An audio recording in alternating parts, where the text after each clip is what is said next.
Yan siya. Tapos na. So, galing sa ating motor guys, itong wiring na to, papunta dito sa ating pressure switch. Ito yung isang linya ng ating motor. Isang linya dito sa gitna, at saka yung yung dalawang line ng ating motor is dito sa gitna.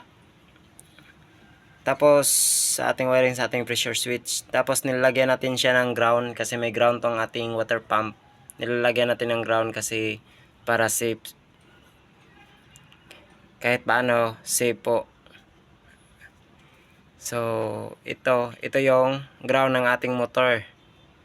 Tapos galing dito sa ating motor, tatlong wire, ground, isang ground. Dito natin nilagay yung ground.